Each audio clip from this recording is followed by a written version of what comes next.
Amados, muy buenos días. Pues mire, aquí seguimos con este tema de esta cultura de fracaso en la que vivimos.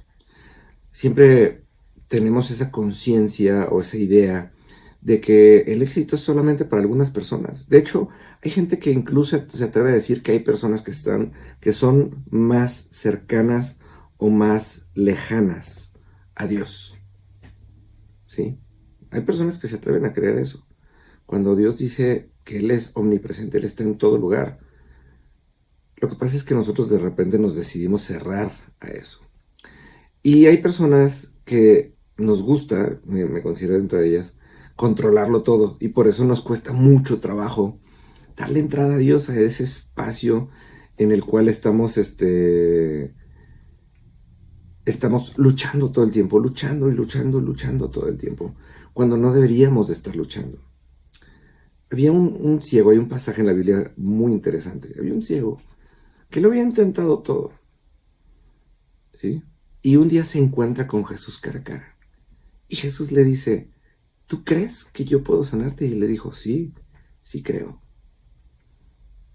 Y si se da cuenta, este hombre en ningún momento tuvo que intervenir. Lo único que tuvo que hacer es creer que estaba enfrente del Dios vivo y que él podía más que todas sus fuerzas, que toda su experiencia. Este era un hombre adulto, toda su vida había vivido ciego.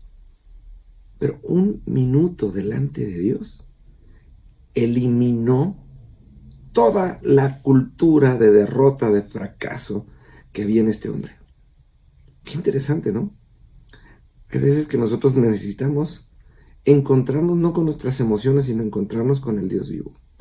Darle esa oportunidad a Dios de hablarnos y que nos diga, ¿tú crees que yo puedo hacer eso? Y que nosotros desde el fondo de nuestro corazón podemos decirle, sí, creo.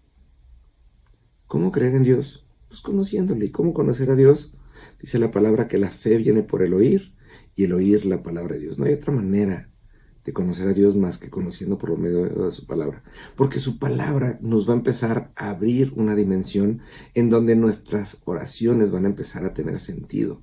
En donde nuestras oraciones se van a dejar de tratar solamente de nosotros, sino se van a tratar de Él.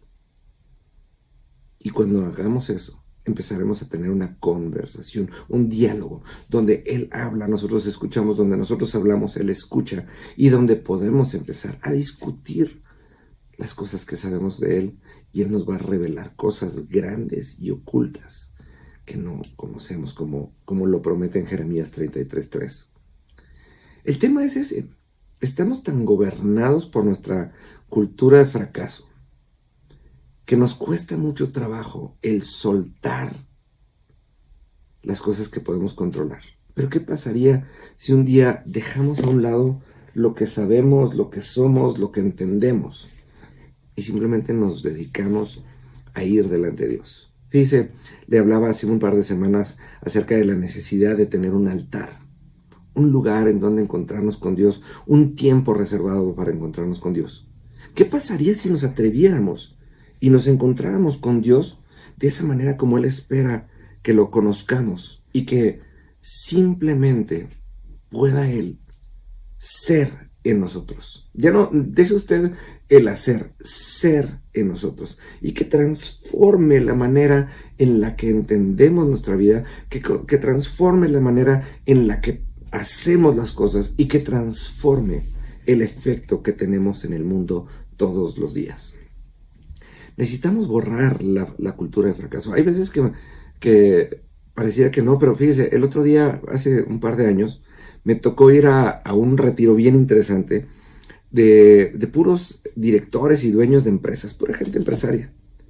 ¿Y sabe para qué era? Para enseñarle a esa gente que es exitosa en lo laboral y en lo empresarial, a ser exitosa en lo personal, porque son personas que normalmente están tan enfocadas en su negocio, están enfocadas en su imagen, están enfocadas que se olvidan del lado personal. Y entonces era bien interesante porque platicando con muchas de estas personas, la gran mayoría eran divorciados, la mayoría eran casados varias veces, porque no habían podido traducir este éxito, porque vivimos en una cultura gobernada por el fracaso.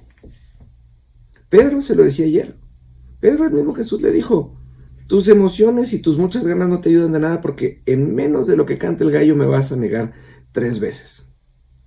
Pero le dijo, pero lo que yo voy a poner en ti es una cosa distinta. Y lo que yo voy a poner en ti va a ser que tú seas en quien yo deposite mi iglesia. Y no estaba hablando de una persona, estaba hablando figurativamente de todas las personas que a veces somos dominadas por nuestras emociones y que necesitamos darle oportunidad a Dios que ponga su poder en nosotros. Mañana le seguimos. Que Dios les bendiga.